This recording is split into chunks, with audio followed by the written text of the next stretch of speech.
two things about our last recording. First of all, those lawn chairs, not flattering at all. No, crotch shots weren't good. Did you see that I made it like 16:9? Yeah.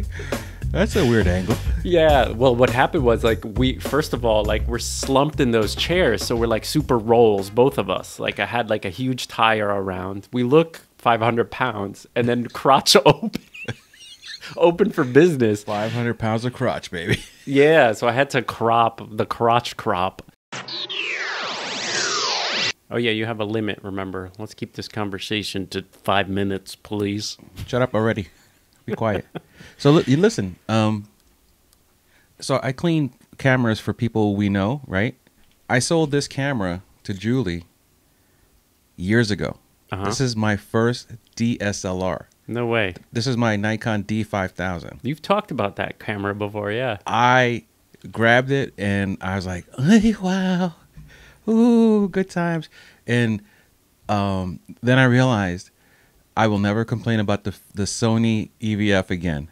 Oh, yeah? Because the optical viewfinder in this thing yeah, is so small and dark and danky. It's like going visiting your grandma's basement when you know she hasn't cleaned it in 8 months. You're like, ooh, that furniture. That stink of plastic. What is that? No, but you know what? It's got a nice Tamron modified kit lens, the 17 to 50 2.8 on it. Yeah. And the pictures I got out of it was like, you know what? This wasn't a bad camera. Yeah, no, but it's funny. You're right. When you go back to the old stuff, the things that we complain about now are ridiculous.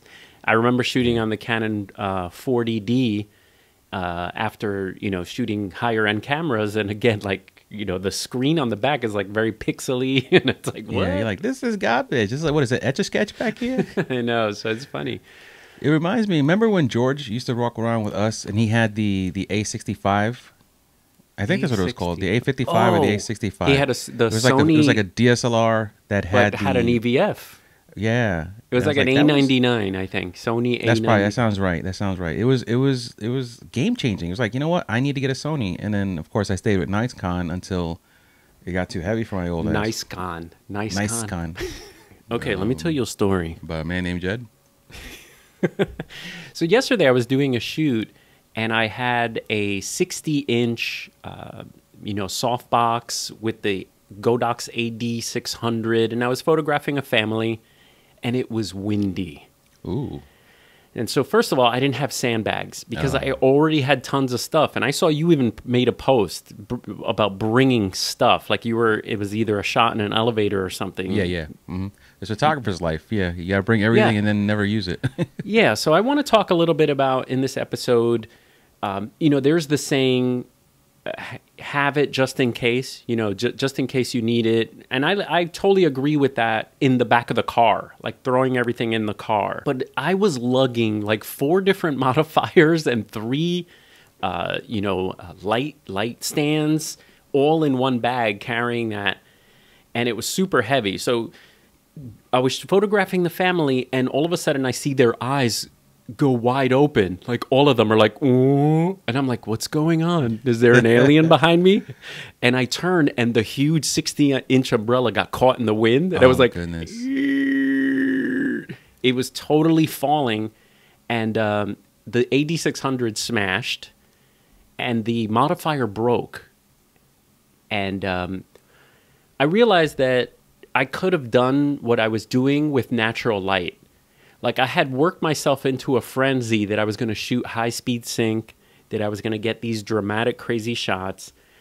But the falling light made me realize, like, I was taking away from, like, interacting with the family. There was, like, way too much involved in high-speed sync, making sure the light was set correctly, and then keeping the family engaged. And I don't know if you've experienced this before, but sometimes less is more. Yeah, exactly. This happened with me a couple of weeks ago when I did the family on the beach sunset photographs. Yeah, I took all these lights because I was going to high speed sync it myself and make everything pop and this, that, and the other. 2 seconds into, I realized how windy it was, and you start sweating. Sandbag and everything wasn't going to hold down that big mama umbrella. So I definitely just shut it down and went natural light, and you know what? Thankfully, the Sony has the ability to pop some shadows and raise this and raise that. And I was able to make really great photos that the family was very happy with, even though in the back of my mind, I'm like, this is not what I wanted. So, you know, being able to move on the fly, especially when it comes to equipment, is a must. Like the picture I posted in the elevator, the only reason I took all that stuff was because I was going to work in a small hotel room that I had never seen before. Yeah, and you want to know, you can't run to the car. And I you couldn't know, run to the car, kill the so shoot. I definitely had like 3 or 4 light stands that I didn't use. I had brought all my flashes that I only used one. But wait, let me bring up a point then. So, what about forcing yourself? I'll relate it to lenses, by the way. So you can bring every focal range that you need, right? From 17 to 200, it could be all the lenses could be in your bag. But wouldn't it be liberating to maybe have a 35 and an 85? You know, and then you're forced to work just to become more creative. Like, you know what? We can't get a shot with a 17, but maybe I could do a pano. You know, maybe I could take many shots. Yeah. So your brain will be liberated. I think there's definitely paralysis when you have too much stuff. But also you could have paralysis because you don't have enough stuff. Yeah, you know, you get scared. Like you're like, damn, I have an 85 in this hotel room. Well, first of all, I never even whipped out the 85, right? Because the hotel room too small. Was one of those that was like wide but filled with furniture. It was a big hotel room filled with furniture. So even though it had a lot of space, it didn't have a lot of space that I could work with.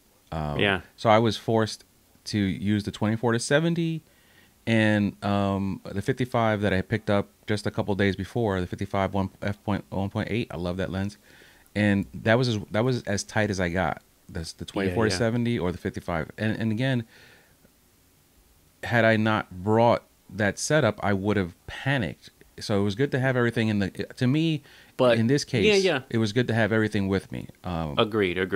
But I understand what you're saying, you can see, you could see the other side too. You know, man, like feeling amazing after a shoot that you pulled off with just a 35. Yeah, you know, just the 35. Like I would take an 85 over a 35, but if someone said you got to do this whole shoot with a full frame 35. As long as it's a 1.1. Hey, knocked one. Knocked minus so listen, 35. This you're 100% correct, because when I've had issues that equipment hasn't worked and I've made amazing photographs, yes, you always feel like I rocked it, I killed it, I didn't need that stuff, you know. So yes, I agree with you. There is a satisfaction with getting it done with less. You know what the big we talked about this a little bit too, because you texted me about a 70 to 200. Have you done that shoot yet? The 70 to 200 shoot? So, without going into it, I did a test run with it today, but I'm going to do that this weekend. Okay, you got the lens? Yeah, I got the because I had rented it a couple weeks ago, and I liked it, so I went with the 70 to 180, the Tamron. Oh, the Tamron. Okay, so that was a excellent example, because you said, do you need a 70 to 200? And I feel that I have not even with our distance shooting, the lens is just so cumbersome that I've been shooting the 85 as my longest. And again, making it work. Like I was at a ceremony where I only had the 85, and what I was able to do was just crop in later, because we have 24 megapixels. And so if I wanted my 135, I could crop in, you know, using the 85. But the 70 to 200, yes, it's a versatile lens. It's great for landscape. It's great for cityscapes, which we've been doing. But again, leaving it home to me has been feeling better than bringing it. It's just so big, you know. No, even with the Tamron being much lighter than the Sony equivalents, the 24, the f4 or the f2.8, I don't think I'm going to keep this lens. I don't think. After using it today for my practice run for what I'm going to do on Saturday, I don't know if it brought value to what I was doing. You know, it seemed like I needed it because there was action and things moving really fast, and I couldn't picture my 85 rapid firing and being crisp and clean like I wanted it to be.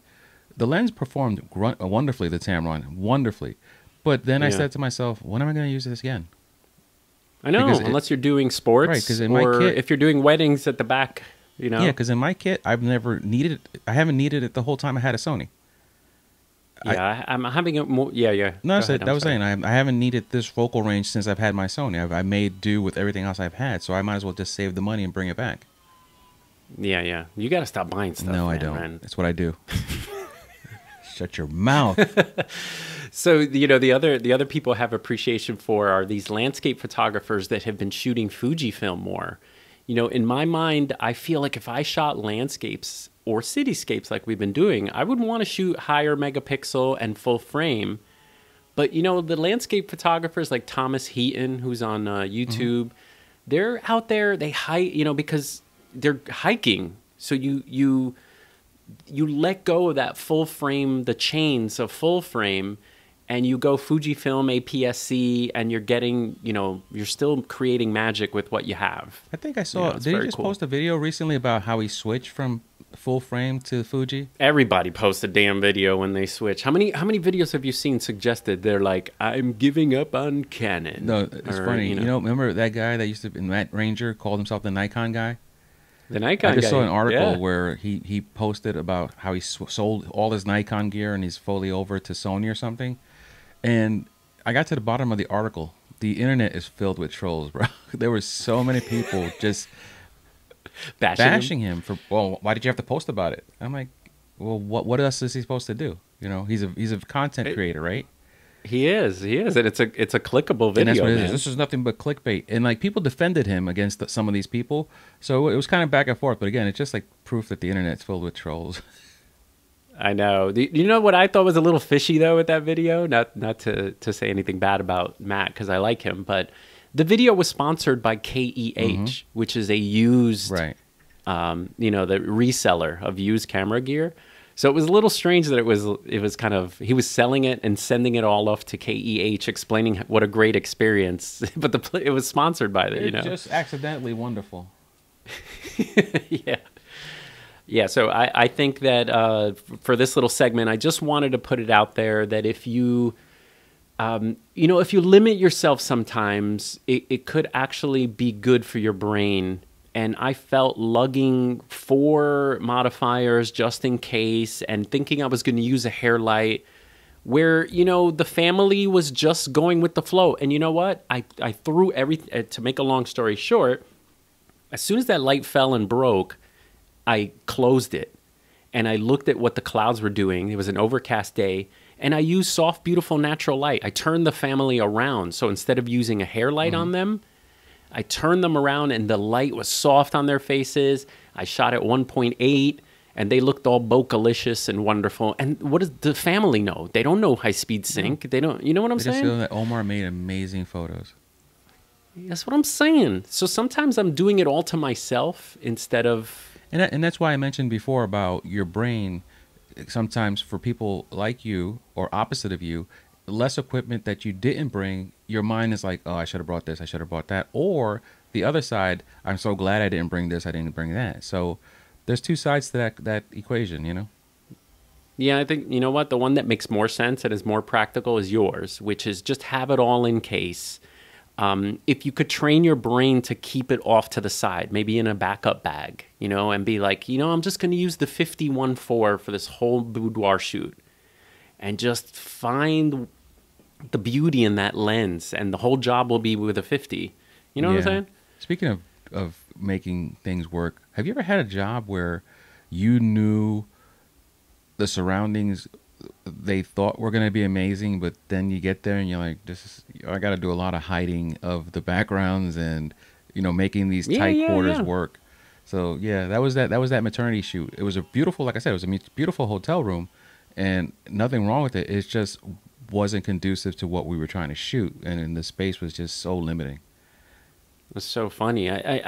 I realize a lot of clients don't know how things work, so they focus a lot on the locations. Should we go to this town and that town? When you get the pictures back, it's like you could be anywhere. What is that? Main Street in Springfield.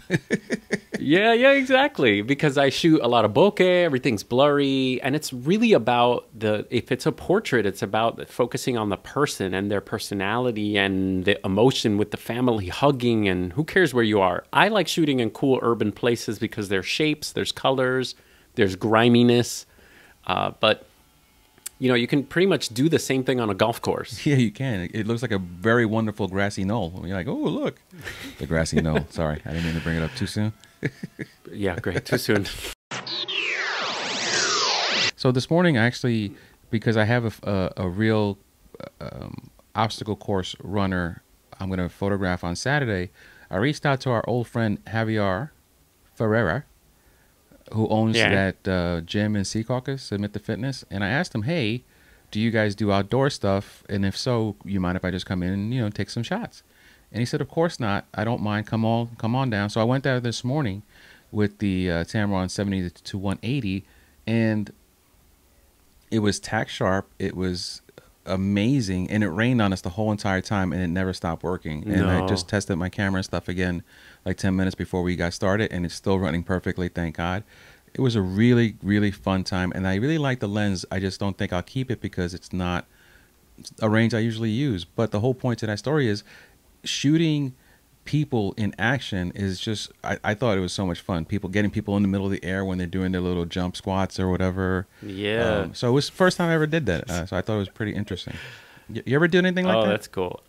Yeah, I find it a little, you know what I do the most is dancers. So shooting dancers. And what's tough is, as a non-dancer, although I like to break dance a little on the sides, it's hard to know like what the right, you know, like maybe a kid, because I shoot mostly teens, they think they're doing an amazing jump, you know what I mean? But it doesn't photograph well. Like a lot of these kids will do a jump and their head is backwards, because when you jump, everything goes everywhere.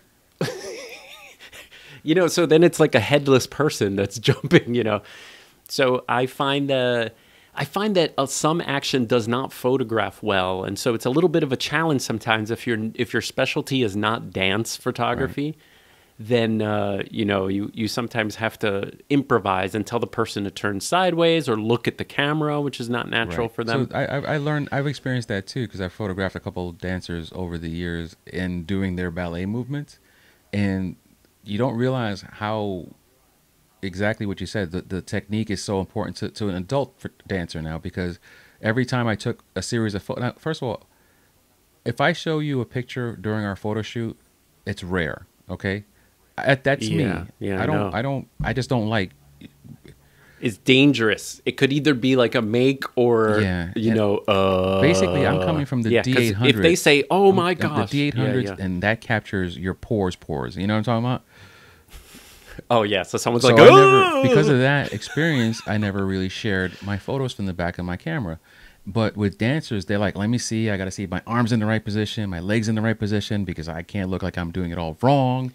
And you know, it's a real big deal to them. It's like, you know, it is, and you know, it could draw out a shoot where it starts to get a little frustrating because you see it as beautiful, but if that toe ain't pointed, exactly, you know, there goes the whole shoot. Can we take that over because my arm was too straight? But isn't that what you're aiming for? No, I need to have a little buckle in it.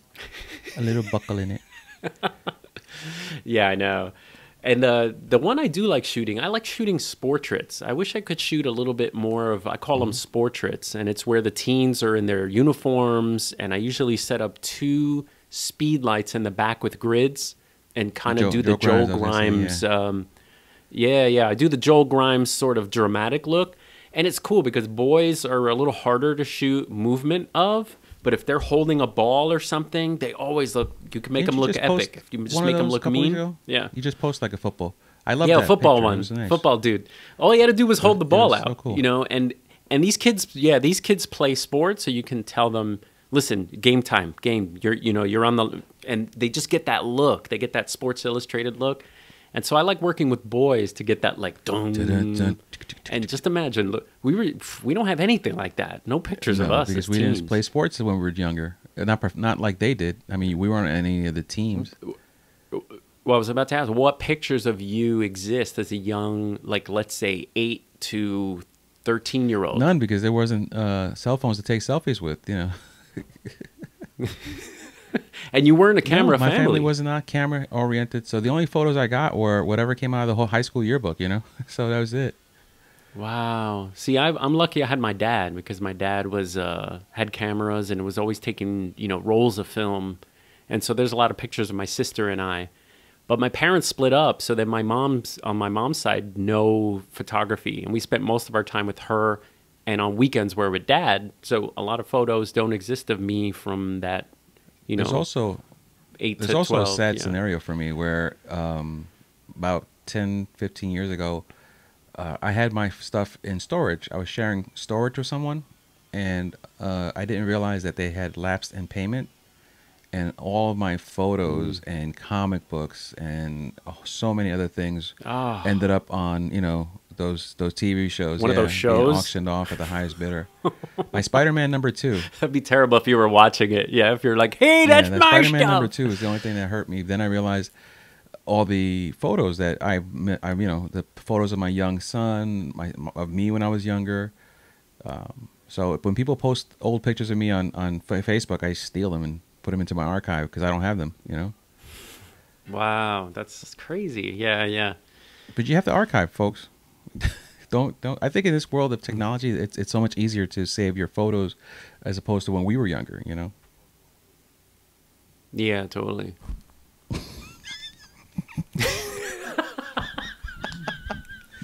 Look at this Yes, roll. You Chacho. see this? I mean, I'm a skinny guy, but this is what we look like. Look. That's a lot of sexy right there, Poppy. Yeah, look, this was the scene, right? Is Mo happy to see us, or As opposed to this, look at angle. Where's my bib? Oh, we should probably talk about that. Listen, guys, you got to learn how to pose your moms, your people who are slightly overweight. They don't care of how good your lens is and what camera you have. They care about this. That chin, those double rolls on their sides. And it doesn't matter that they wore that super tight dress or that, all that other stuff. Boy. It matters that you need to find a way to make it look good. I've actually lowered shadows in some photos to help hide rolls, You can dodge burn rolls, yeah. And I mean, liquefy is always your And you do friend the pucker sometimes tool. if it's a paying client. I Yeah, love yeah. that tool, the icon of it, the pucker tool. Yeah, I know. It's like But definitely, What's really embarrassing is this is totally just reminded of this. I was looking through I forgot what it was, but it was a photographer's gallery of a wedding, and they accidentally they left the before and the after side by side. So when you're scrolling through the gallery, you just saw this. Then you go back.